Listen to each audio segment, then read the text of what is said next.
Welcome to the Swell Suite, everybody. So we took a little break. We had a little summer vacation, but we're back. And we actually recorded the next two episodes for this week and next week. And I'm really excited for you to hear our special guests because they are restaurateurs. And what's special about our guests this week and next week, they are restaurateurs who decided to bring their culture to the U.S. So our guest today is going to be Aldo Z, and he is a restaurateur in Chicago. He has two restaurants, and they specialize in Italian wine and Italian food. And I will put the links in the description box because these restaurants are adorable. And if you're in the Chicago area, you have to check out Aldo. I can't wait to start traveling again. Anyway, here's our conversation with Aldo. Cheers. Welcome to the Swell Suite, everybody. Happy Wine Wednesday. Hey, Glennis. Hey, Tanisha. Hello. How are you today? Hey. You know, it's hot again, so I'm disappointed because I'm ready for fall, but I'm all good. I'm all good. No complaints. Yes, haven't been outside. I've been stuck to this desk all day. So I was going to say, but it was nice those couple of days, opened up the windows and let that breeze of that 60-degree flow in and out, air out the house for a minute, had turned the air conditioning back down. So that was, I feel you, I'm ready for fall. Air conditioning. Wow. Sounds nice. Oh, goodness. Wow. That sounds amazing. Well, did it get hot at all in Paris? It did, but like 80s hot. So it wasn't like unbearable. But yeah, we got in the 80s and it's been like that the past couple weeks. So yeah, so September came and it's like, oh, it's summer. I'm like, wait, this isn't how any of this is supposed to go. Oh, I wanted to show you this app, right? So I have a Fitbit. Wait, I'm going to take my Fitbit off so you can see it. But it's called the Vino app. And so it tracks. Did you have this on your in your stories or? Yeah, so it tracks my steps and everything, right? But I haven't done a thing today. I didn't exercise. But if I tap it, it'll say you can't see it because it'll say how many wine glasses I deserve today based on my activity. And I thought that was so cool. I'm about to download that right now. I deserve 5 just because. Man, let me tell you, I hope they have it for Apple. Oh, I'm not sure, but it is such a cool app. It's called Vino app. Okay. It's called Vino. Mm-hmm. Look at me. So what's the most you've done so far? Like, I have earned up to a bottle. I've earned up to a bottle so far. So it said 5 glasses. Okay. Yeah. But that was, all it's doing is calculating 100 calories per glass. So if you burn 500 calories, that's 5 glasses. But yeah, it just calculates it. So is that bottle over a certain period of time? Does it say, okay, you worked out enough to get a bottle for over a week's period of time, or how that works? No, that day. Nope, just that day. Just that day. Yeah. We're trying to carry over the 1 and divide by 3. No. Yeah. It doesn't carry over. It's not long division, sis. This is not long division. It is that day only. Oh, that's very Tomorrow, try again. Walking up 10,000 steps, see what happens. Yeah. Well, I don't feel bad drinking my bottle of wine after I finish working out on my Peloton. There you go. I mean, so it just don't account for the food that you eat. So sugar. Also, never feel bad for drinking your wine. Okay, let's just let's normalize that. There you go. You only feel just a little bit when you done burnt all them calories. Then you sit there like, you know what? I'm thirsty and I know I need some bubbles. It's called self-care. That's like your moment of zen. Okay, you need your time for you. Love yourself. Okay. Find this app. Okay. Yeah. Okay. I'm gonna find it. Yeah. So we have a special guest today. Welcome to the Swell Suite, Aldo. Hello, how are you? Welcome. Good. How are you? Welcome I'm to doing the Swell good. Suite. Thank you. Yeah. Awesome. So for those who don't know you, tell us all about yourself and what you do. Okay, but Aldo Zanino was my name. First name. Don't say the last name. It's too hard for you to spell it or even to say it.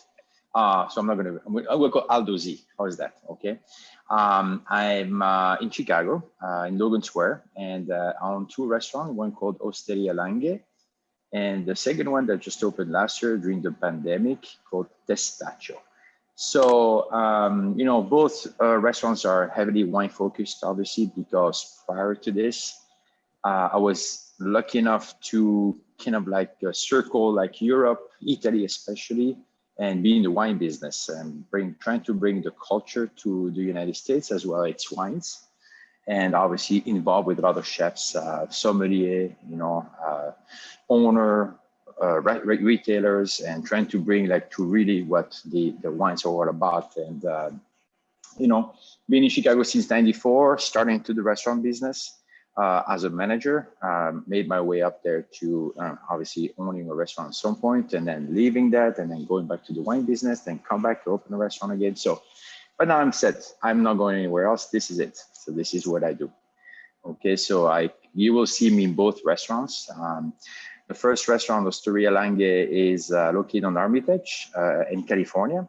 And one cool thing about it is that I actually had the chance to travel through Italy quite a bit, as I mentioned. And one thing that struck with me is there's always one of these special places that you found in the world that are really dear to you, warm to you. And it was such an incredible experience. And this region was in Piemonte called Barolo. And when I got there, I just fell in love, not just with the wine itself, because there's so much to learn about it and you keep falling involved even deeper. But you get to meet the people of the area, the culture, the history. And then you're looking at this amazing site, which is the backdrop. You have the Alps, you see these rolling hills with all beautiful vineyards. And you're like, wow. This really takes you away from everything, and it's like a meditation place. It's a way you meditate and really truly trying to see better. The quietness brought me also a little bit depth to understand what the wines were all about at some point. Because, when we go into the wine business, you don't really, you hear stories from farmers, but it's all you get. If you go deep in the roots of why they did this, especially with Italian culture and French culture, you will know that there's way beyond that. It's not just, I want to make a wine. No, this is a tradition. This is the culture. This is what we've been doing. So I fell in love with Barolo. So when I decided to go back into the restaurant business, leaving the wine business, and as a wine, when I say wine business, I really truly hit all the marks of it, meaning I started as a sales rep, selling wine, repping around the Chicago area, calling out the best restaurant like Charlie Trotter's at that time, Everest Room, you name it, Alinea. And then at some point, I kind of moved my rank up there by becoming involved into the brand management. Once I get into the brand management, they allowed me, the company I work for, allowed me to say, hey, why don't you look for new wineries? So I started to venture myself in California, plus went to Italy, went to France, brought all this culture. And this is truly how I was able to see all the levels. So when we talk about, being a wine business, rather than just be a sommelier, I was able to go from the starting point, which is directly dealing with the farmers, bring it to the country, knowing the cost, the expectation, the marketing, and then start to develop the brands into the retail or the restaurants. So, yeah. So, and then from there on, when I decided to go back in the restaurant business, I felt like, my kids were grown and it was time for me to get my feet settled on the ground again, because I was actually traveling 46 weeks a year. I did this for about 10 years. For me, was, I need to stop there at some point. So I realized, I need to go back to where I started. So I decided to open a restaurant, but not just one restaurant. Say, what would be the concept? What would make me happy? What would I be good at? And of course, you're going back to that source, which is you deep love. Why are you loving so much wine? Because you encountered that special moment, being in the vineyard, in the region, Barolo. So I said, why don't I just bring that culture back to Chicago, just the way it's done over there, and just repeat itself here in Chicago. And if people cannot afford to go there or don't even know what it means, at least they can come and try, and I'll be the ambassador for them to go over there. And this is what happened. A lot of people found this as a value. When we talk with Italian is a big culture. People don't always know that, and I like to remind them this, is that Italy is being unified since 1861. Now, let me do this. If I bore you, just let me know, because there's a long history.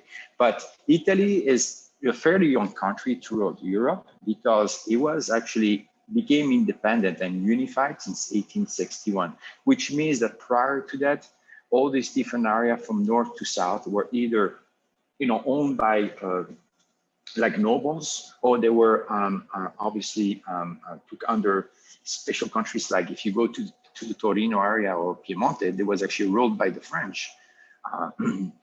Prior to the Hungarian took over, it was actually Napoleon who gave the land back to the farmers, So when you see all that culture, it's just to give you an example that is a little bit more than say, oh, it's Italy. Okay, Piemonte is influenced to the French. If you go to Milano, it's influenced to Swiss. If you go to Venice, it's influenced to like closer to, like Slovenia and all that part of the world there. And if you go down in the south, you will know, like for instance, Rome, it's influenced to the Mediterranean, which could be Turkey, Israel, it could be Egypt, it could be also Morocco and Algeria and Tunisia. All the islands are influenced that way. And that's through the history. So when Italy became one in 1861, it was kind of hard to say, oh, let's do one big bowl of pasta and just sell this pasta. No, it's like, no, we make the pasta better in our region than these guys are doing in that region, So it was very important to me to make the people to understand that. So when I bring a wine, I really try to bring the culture of each region. Having said, I decided to open a Sri Lanka, which is truly, the cooking is 100% from that region. My task was last year to take on Pistachio and say, okay, I got the north covered, one region. What I do now, and by the way, Torino was the first capital of Italy. Everybody doesn't know that, but when Italy started to be unified, the first couple of regions were northern Italy, and Torino was the Rome of Italy. So then into the 40s and 30s or 20s, then Rome became the capital of Italy. So I decided for my next step was, why I have the northern Italian covered, why not now just showing maybe the southern part of Italy, which to me, when we speak southern, we cannot just speak, like Sicily or Puglia or Calabria. You got to talk about what's the essential place. And to me was Rome, and Rome and its culture. So decided to open this restaurant called Pistachio. Pistachio stands for a specific neighborhood in Rome, probably the oldest neighborhood of Rome, where everything was traded. You will see that if you go there, that there's this Monte Pistachio, which is a made man hill, and it was made man hill made out of golden forests that were broken down when they were doing the trading. They were leaving all the forests there, and after breaking, then it became a hill.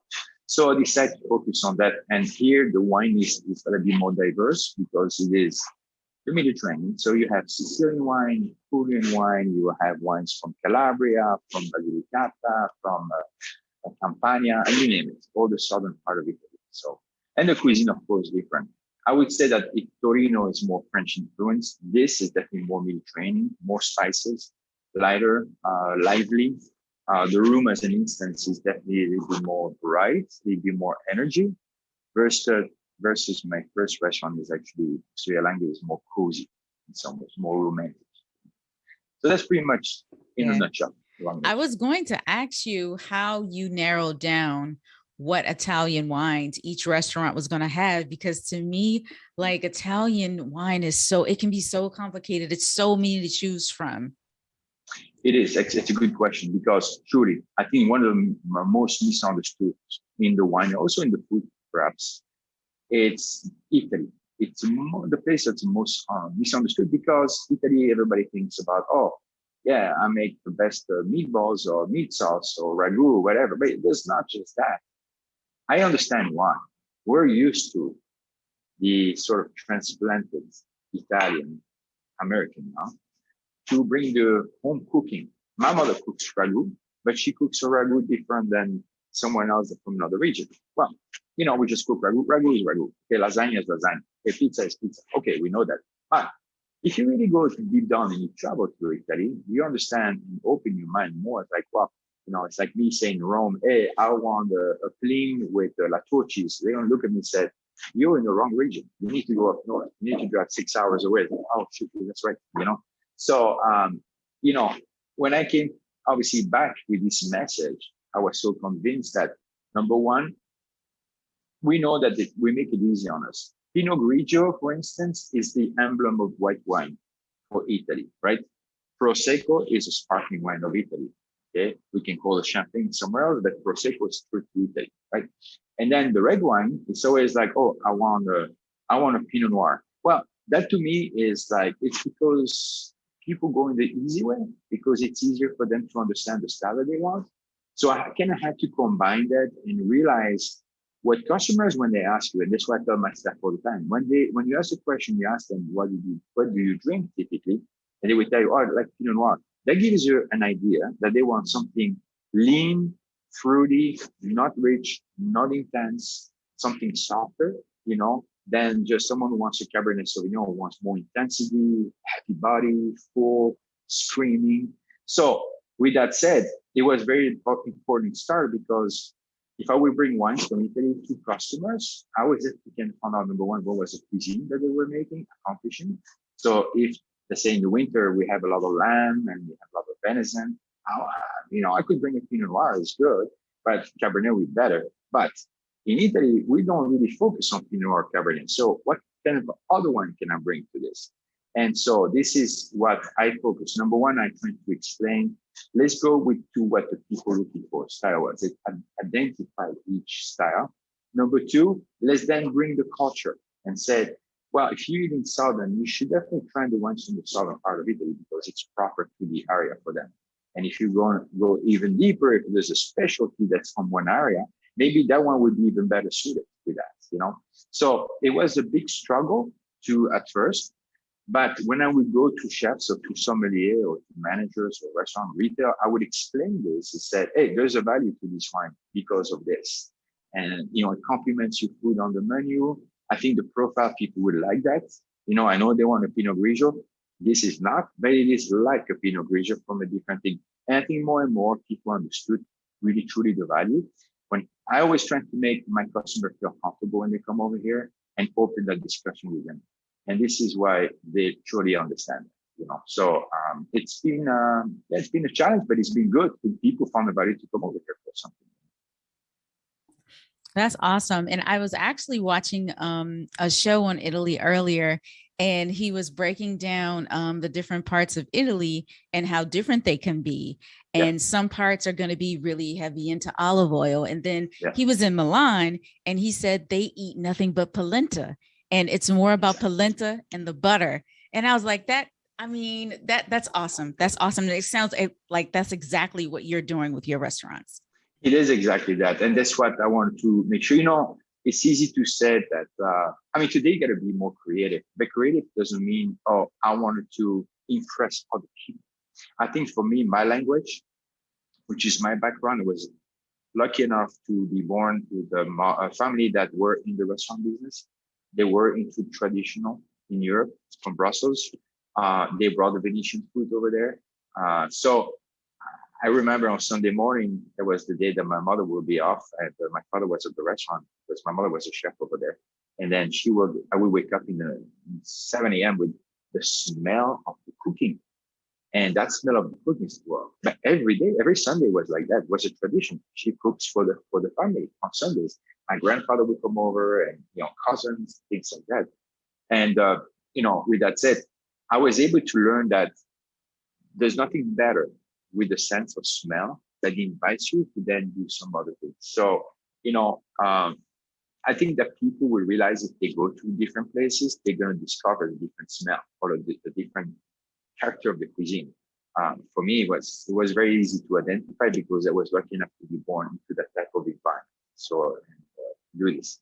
As a matter of fact, I sent my kids to Italy after they graduated from high school before going to college. And I said, all right, you're going for 4 or 5 months, you're going to go do the harvest in Italy. And they were like, yeah. So am I going to be close to Milan? I said, no, you're going to be in a small village with a family. Yeah, but are there any places that I can go to? I said, I'm going to have to get you a Vespa because there's one bus that goes every day and that's it. So if you miss that bus, you got to take a taxi. We don't want to do that. But what kind of place is that? So when they discovered the place, like looked around and said, there's only a few houses here. Like, yeah, it's a village. But you're going to truly live the way I grew up, and they looked like, they came back after 5 or 6 months and they're like just mesmerizing. Really amazing experience. Yeah. So I was able enough for them that they understood that sort of culture when they would wake up. My daughter was with one of the matriarchs of the winery that she spent the time with. And this lady is super famous. One day she called up, she said, hey, do you want to make a risotto for me? I'm going to show you how to make risotto. And they started to make risotto.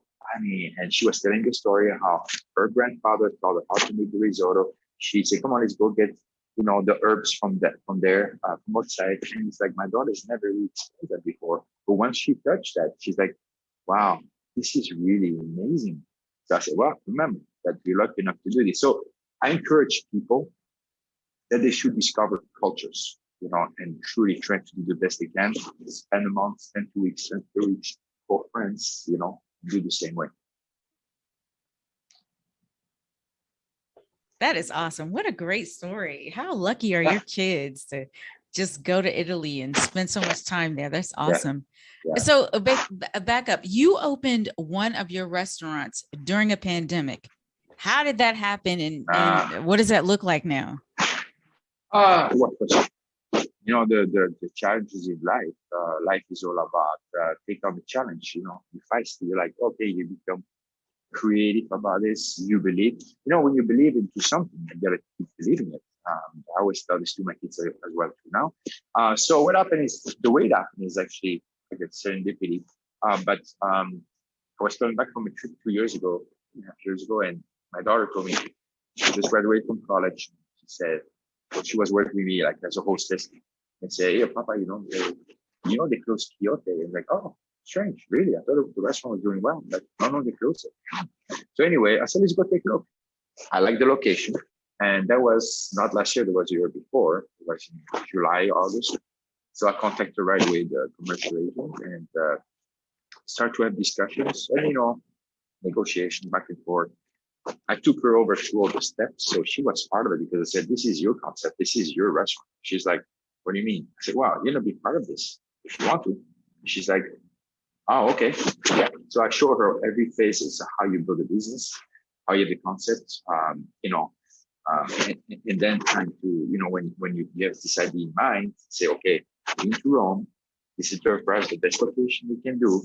Let's see if we have enough seats. Let's see how much money it's going to take us to do this. So anyway, we struck a deal. And in January, we signed the lease. Guess what happened? Pandemic started in March. You're like starting to get stressed out a bit, but it's all in the works. The financials are in place already. You get all the money. You start to make your goals. And then comes a point you said, is it really worth doing it? I felt like I didn't even know what pandemic means to me. At that time, there was not yet the idea of shutting down everything, except watching on TV what happened in Wuhan.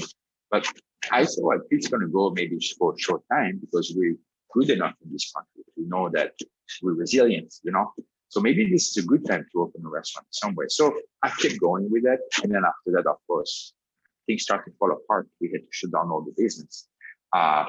Financially, this is where you have to be creative. You have to be honest. You have to be finding your way and explaining. And if it doesn't work, right, you just like, well, let's say, those are my two options.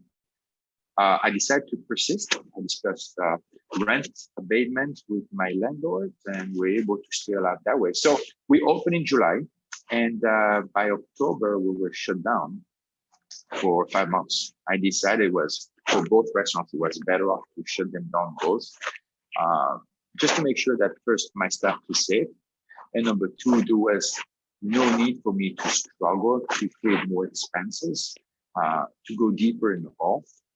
Then just say, let's just shut down. Maybe I can catch up if we can stay 6 months, 7 months without expenses, besides the rent.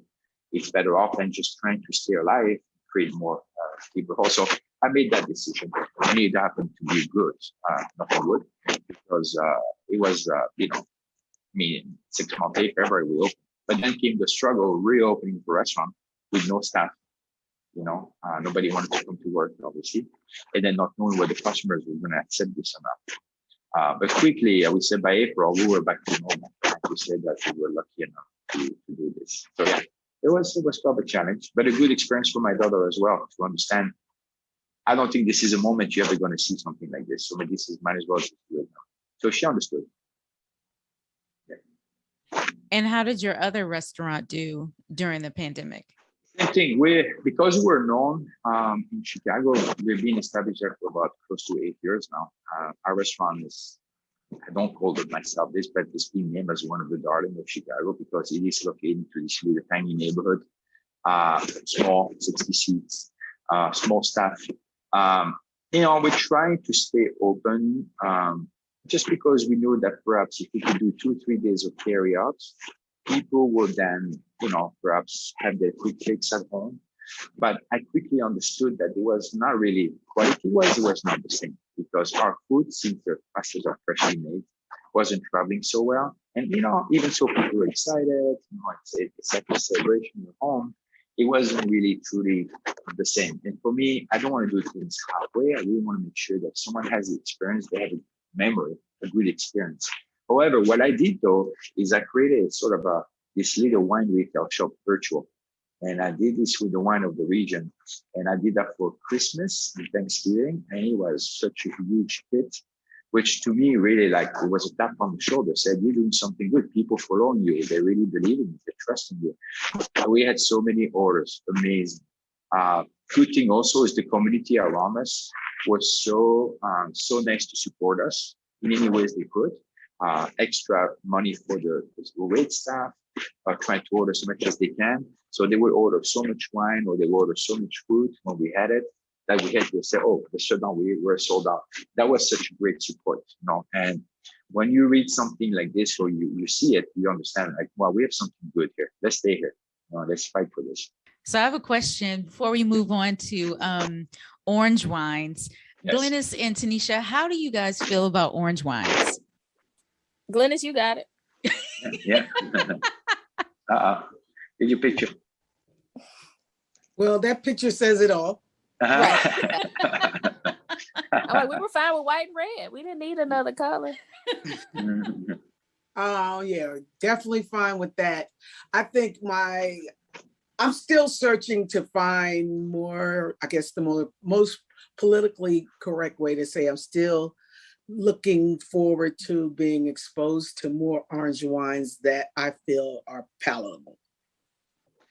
I'm totally with you with this. You're in. I mean, really. That is very politically correct. Yes. Mm-hmm. So you feel the same way, Tanisha?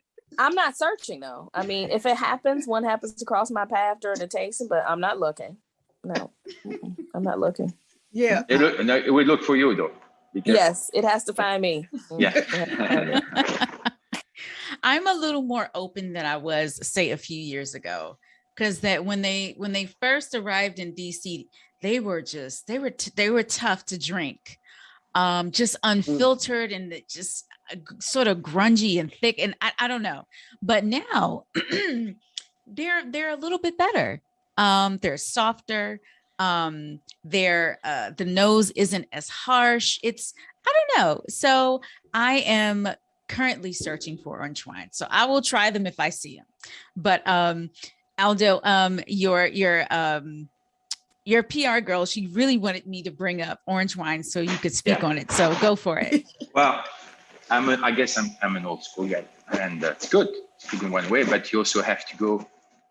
You have to go with the flow sometimes if you can. And it's like it's hard to open my mind to something I'm not used to. So back then when I was importing wine, talking about 12 years ago, 14 years ago, I went into this big festival in Italy, in Verona, and that's for Vinitaly. And then they had this off festival, which was focused on orange wine. Now, first of all, let me tell you something. I hate that name, orange, because orange to me scares me. It means what is it? The wine turned. So, but curiosity took me that, hey, I need to go see what this is all about. And hey, it was a nice little show. It was good. And I was really impressed. Whoa, minerality is there, tannins. Ooh, the color is a very strange color. And I start to get a bit, this is interesting. And the more you go into this tasting, the more I found some excitement. The next year over, I came back to that same tasting. And oh my God, first of all, It was a line out the door, all around the corner, or whatever this property was. And oh, this is not good. Everybody's fighting to try to get a sample. And so I'm pushed back to the tables nobody goes to, and I understood why, because these wines were horrible. They taste like turpentine to me. They were like stern. They were not. And to me, it's like, oh no, this is what's happening. Those wineries that we tasted last year did so good.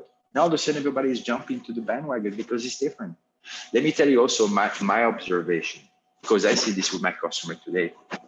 It's a new thing, orange wine. Well, it's old because it's an old traditional way to make wine.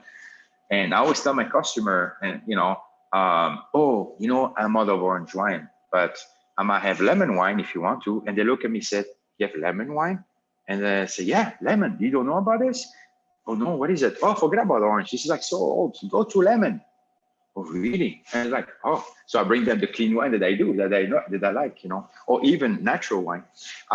The thing is, in America, we're always looking for new flavor, new profile. And I realize this because if you look at the history of what the wine business has been going on, think about this. Back in the 1920s, they were drinking like basically grape juice that was barely fermented. And only long ago, into the 1990s, we were drinking white Merlot and white Zin. What is that? That is not, the wine that I know. All of a sudden, we have the romance of drinking Pinot Grigio or drinking Cabernet Sauvignon. Now we know all about wine. So what's next is that orange wine is different. And the reason why people like that is because it's a different profile. It's a discovery. So I'm jumping into it because I like them, some of them. I don't know if, my next project, we've discussed maybe ahead of the game, but I'm opening up this speakeasy wine launch, which is below Pistachio, going to be called Soif Wine Launch. And Soif is totally dedicated to the majority of the wine would be natural. Now, my little anecdote, I've been Tanisha, you're in Paris, and you were there probably, I was there last week, maybe you came across in the wine bar, I don't know.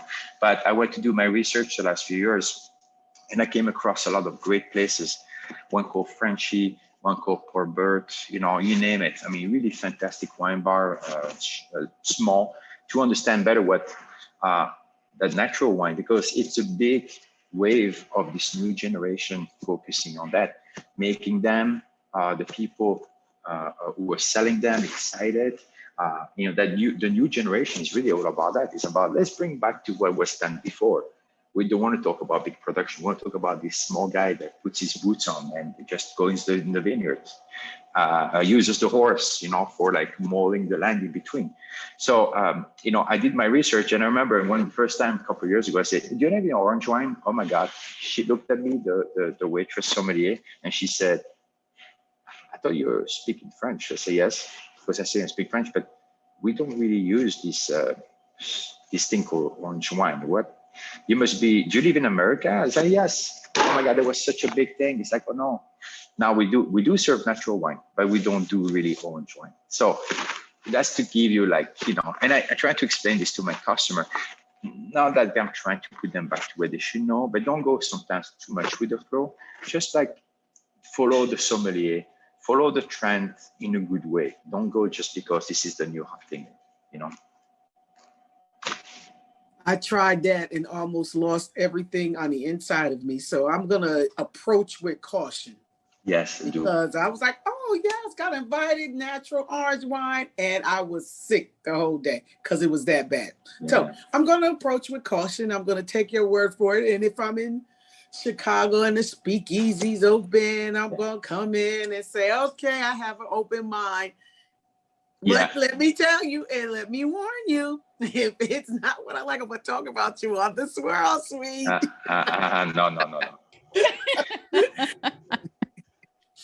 Well, I'm excited. That all sounds great to me. Right. I'm like, when is the wine bar opening? Will it be open by Christmas? I'll be back home by then. Oh, yeah, we should be. Yes.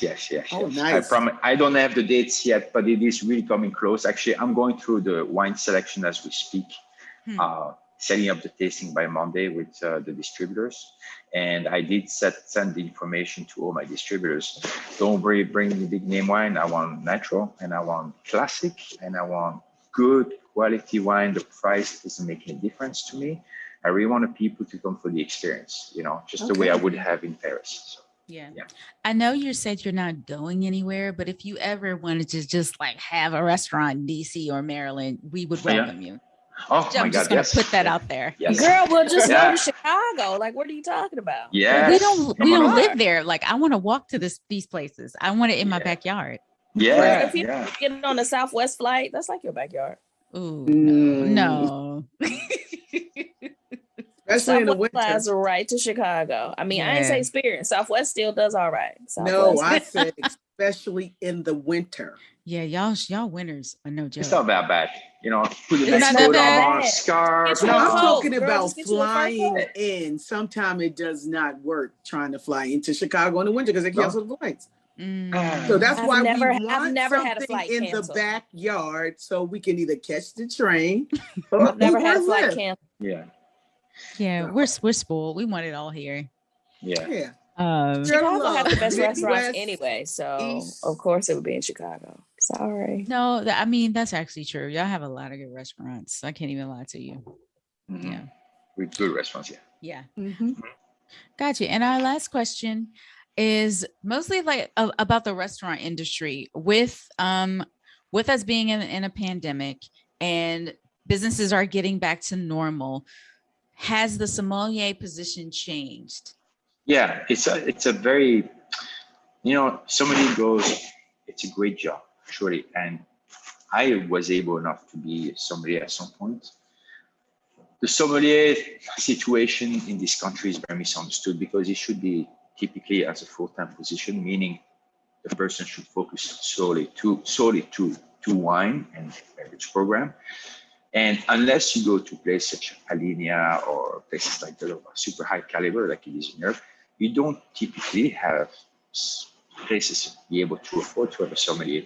If it's a restaurant group, you have them, you know, and obviously you start to see they work around. But when you work for the corporate world, there's always a quota, you know, you cannot go higher than this. You need to make money for the business. So there's no freedom of being able to say, hey, you know what, I can do whatever I want with my wine program. Well, number one, you cannot do it because it's our money. It's expensive to do this if you want to do that.